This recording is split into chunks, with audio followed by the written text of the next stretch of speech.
Let's talk about one of the most legendary vehicles to ever hit the road, or, completely leave it, the Toyota Land Cruiser. But I'm gonna bet that everything you think you know about it is about to change. If you're in the US, you're probably picturing this giant, expensive luxury SUV, right? Well, that's not even close to the whole story. See, the Land Cruiser isn't really one vehicle. It's actually three totally different machines that all happen to share the same epic name. Okay, first you've got the original beast, the pure, unkillable tool that's built to survive the absolute worst places on Earth. Then you've got the one most of us in America recognize, the big, comfy, suburban machine that slowly became a six-figure status symbol. And finally, my personal favorite, the Secret Agent, the Land Cruiser that's been hiding in plain sight in the US for years wearing a clever disguise. So how did we get here? Let's dig in. So the crazy thing about the Land Cruiser is that its story doesn't start with some brilliant new idea. Nope, it starts with Toyota straight up copying a Jeep. It's a wild origin story. Okay, get this. During World War II, the Japanese army gets their hands on an American Willys Jeep, and they're so blown away they tell Toyota, make us one of these. Then, fast forward to the Korean War, and in a wild twist, the US military actually pays Toyota to build them 100 Jeep-style trucks. The result? The Toyota Jeep BJ.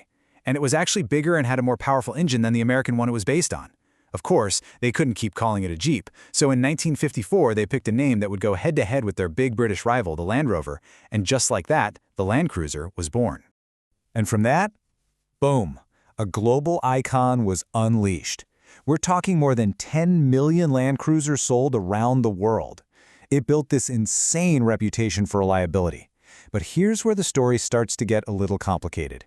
Because as the Land Cruiser got more and more popular, it couldn't just be one thing for everybody. Its mission had to split.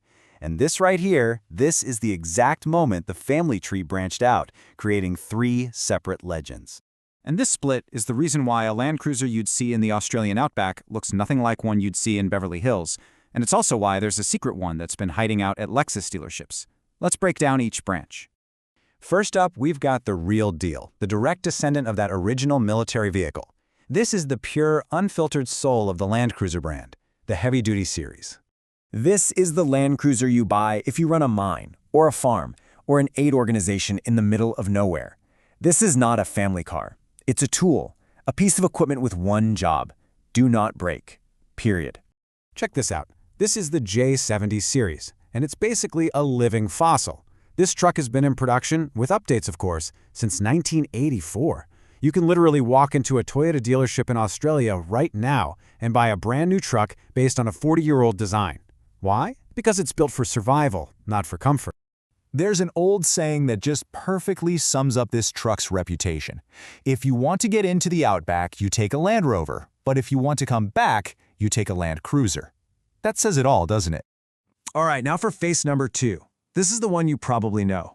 The big, comfortable, and yeah, really expensive station wagon series. So this branch started way back in the 60s to appeal to families. The J80 from the 90s is what a lot of people call the perfect Land Cruiser, tough as nails but still comfortable. But then the J100 came along with a V8 and a softer ride, and it started leaning hard into luxury. And by the time we got the J200 in 2008, forget about it. It was a straight-up luxury vehicle. And that luxury, it came with a crazy price tag. I mean, it went from under 30 grand to almost $90,000 by 2021. People just weren't taking a nearly six-figure SUV out on the trails anymore. Sales tanked, and that astronomical price is precisely why Toyota finally pulled it from the US market. Okay, now for the big reveal. While that giant station wagon was getting too expensive, the third branch of the family tree was secretly thriving right here in the US. This is the secret agent I was talking about. Yep. Even after the big Land Cruiser was gone, you could still walk into a dealership and buy a brand new Land Cruiser. You just had absolutely no idea you were doing it.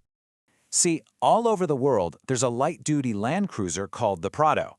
It's a bit smaller, more nimble, and is designed to be the perfect mix of a daily driver and a seriously capable off-roader. It's been a massive hit, including here in the US. That's right, the Lexus GX. The one that's been around for over 20 years. Underneath all that fancy leather and wood trim, it has always been a Land Cruiser Prado. A true, tough-as-nails, body-on-frame Land Cruiser. The secret agent was a Lexus the whole time. And all of that brings us right to this moment. Because for 2024, the Land Cruiser name is officially back in America.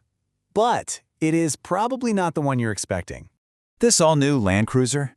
It's not a sequel to that giant $87,000 model. It is the next-generation Land Cruiser Prado. Toyota just decided to finally drop the Prado name here and just call it what it's always been, a Land Cruiser. So there you have it. The workhorse still working overseas, the luxury icon is gone, and the secret agent has finally blown its cover.